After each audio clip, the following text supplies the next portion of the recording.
As I considered what to speak with you about today, I felt that I had to start with a painful truth, that this is a really brutal, difficult, and depressing time on so many levels. And although it's easy to despair, I'm also sensing how this feels like a truly momentous time.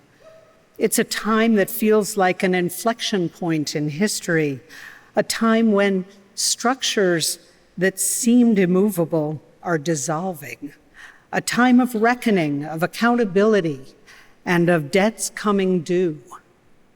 It's a time when something new and not yet fully formed is emergent. New, but not in a gentle, relaxed, or comfortable way. This is a terrifying, but also thrilling, standing at the edge of a cliff kind of newness. It's a time that's prompting me to ask myself often, what is the truest thing that I know about what I'm here to become and to do?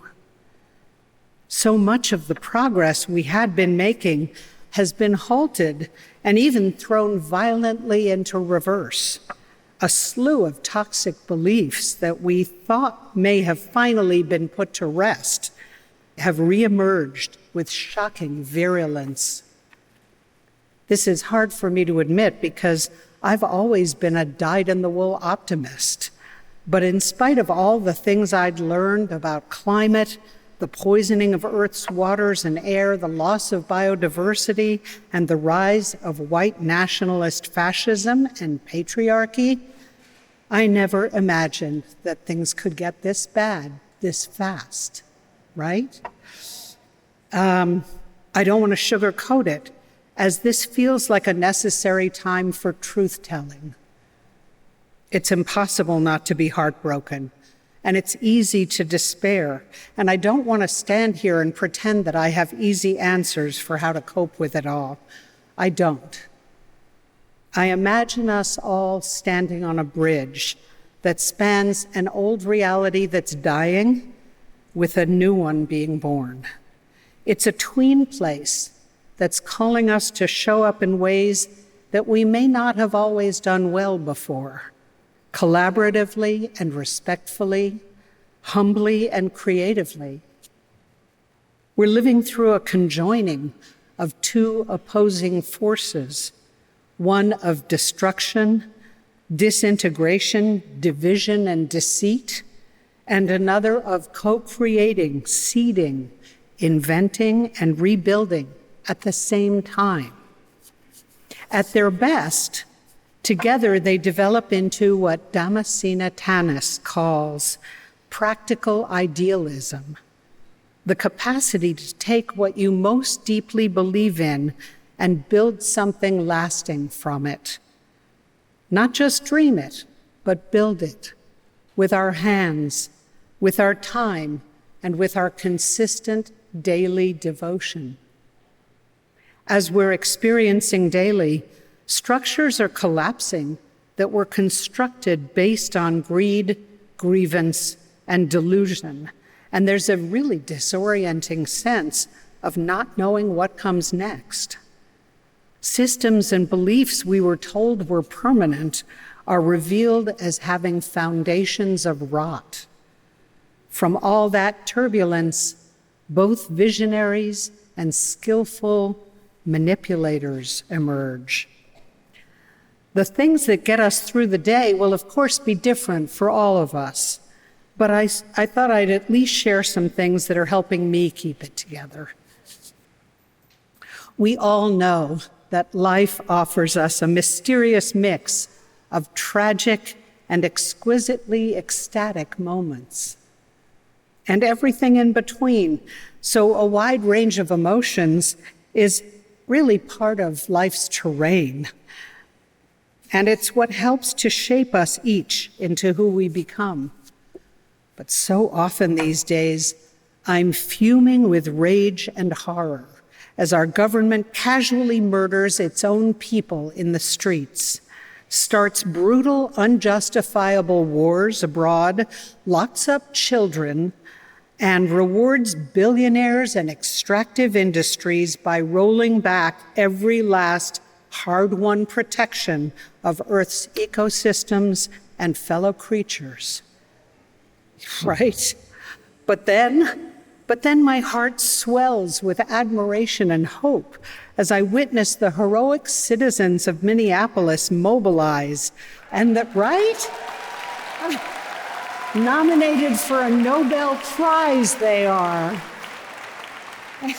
And the record-breaking turnouts for No King's Marches. And I still feel joy as I witness spring returning, with birdsong and wildflowers blooming in the place where I live. Then I hear the news, and my outrage and despair return. When I get swept up in that emotionally reactive ride, I become far less effective at staying centered and trying to respond wholeheartedly to what calls me, bringing myself to contribute to the healing and to loving this life toward justice and wholeness. For one thing, it surfaces my unresolved wounds. I shook with paralyzing fear a few months ago, and I couldn't stop. Likely, at least partly, passed on intergenerationally by my hunted immigrant ancestors. Other times, I've felt my inner demons awakened when I'm plagued by self-doubt, insecurity, and feelings of unworthiness, something so many of us women have to contend with in this still deeply patriarchal culture, as an intense misogyny has returned with a vengeance. Sometimes, when I start to feel like an insignificant speck in vast, hopelessly complex systems, I turn to the immense heart and vision of Joanna Macy, who was such an important teacher for so many of us. Her exercise of role-playing as a future being, as a descendant, to interview we who are here now, to learn how we prevailed, reminds me how I can situate myself in deep time and feel a visceral connection to young people alive today. It reminds me how our choices and actions now will affect their lives greatly.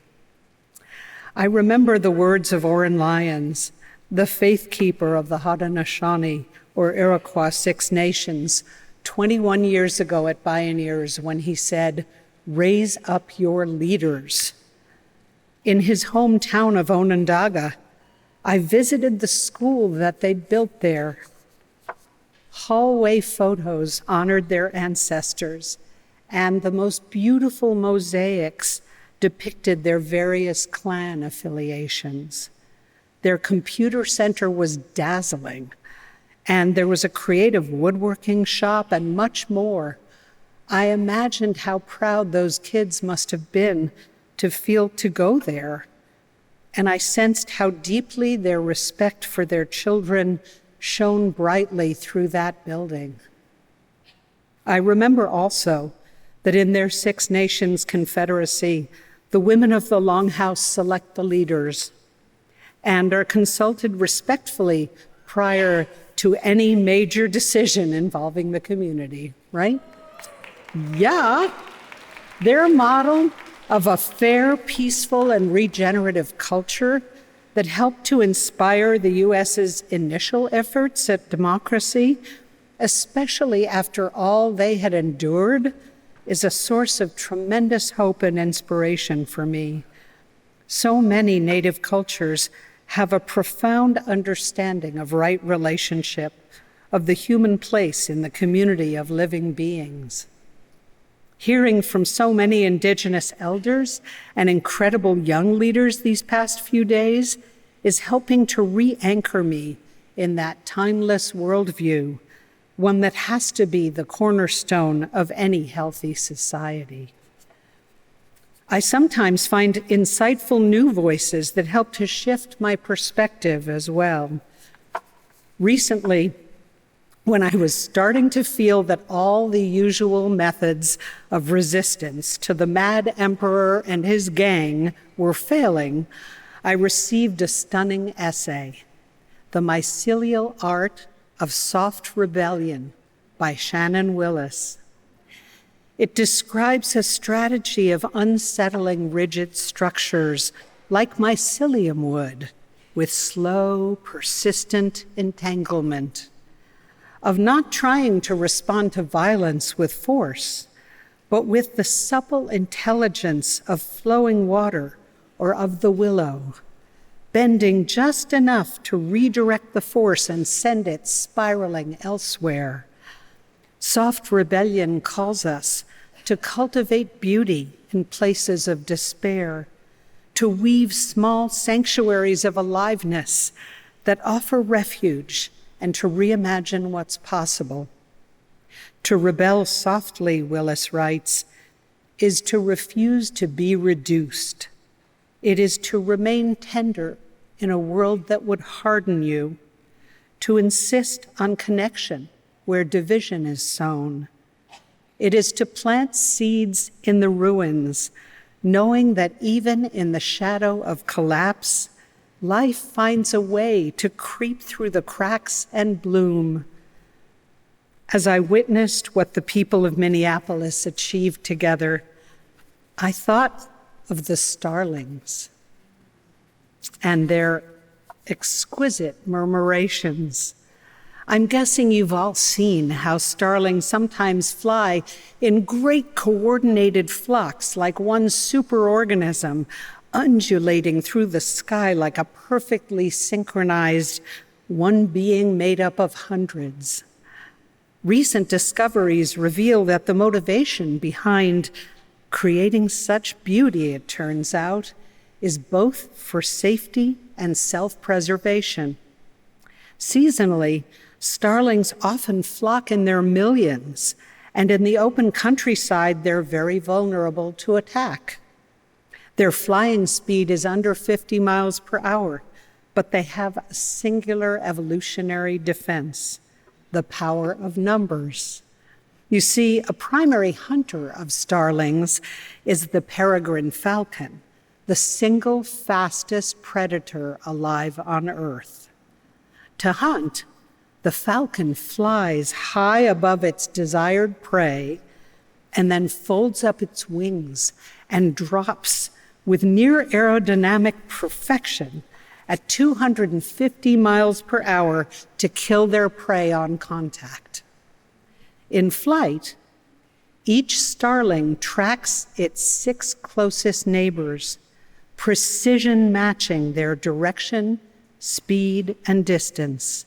And as this rule of 6 multiplies across the flock, it creates that dazzling array. Each twist and turn ripples through the formation at 65 feet per second, confusing the eye, difficult to predict, and almost impossible to penetrate. The falcon struggles to pick off an individual. Thanks to the starling's incredible synchronicity, even the Earth's fastest predator is outmaneuvered. 80% of the time, the falcon is unsuccessful, foiled by this spectacular show of strength in numbers and solidarity. For me, the starlings are a story that mirrors Minneapolis's about how we will defeat those who are attempting to violently bully and scare us out of our agency, courage, and yearning for justice, accountability, and liberation. Valerie Kaur, the author and founder of Revolutionary Love, suggests that what can sometimes seem like the darkness of the tomb may actually be the darkness of the womb. The darkest hour before the dawn is when a new world is born. This is a time for choosing, carefully and consciously, where to focus our attention, what to believe in, and how to focus our precious life force. The seeds we plant in this soil, in this time, will grow gradually into forms and structures that will guide the next generation's experience of this world. What we plant now matters tremendously for what grows. Ultimately, I still believe we're here to help collectively midwife the next world. And perhaps a main reason is learning about so much gorgeously innovative work being done and spreading around this country and the world. For me, being here at Bioneers has long been one of the greatest medicines for despair. And this year, I needed it more than ever. Gathering here with all of you among this beloved and committed community, thank you, among this beloved and committed community of kin has brought home to me once again that a new world is possible. And if I'm quiet and listen deeply, I can hear her breathing. I'm reminded that emerging generations of leaders and the strategic roadmaps to get us there are, in many cases, already present.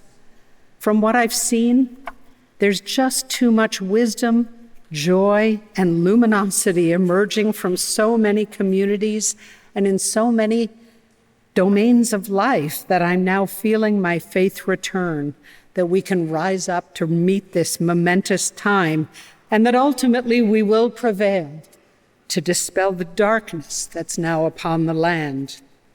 Thank you.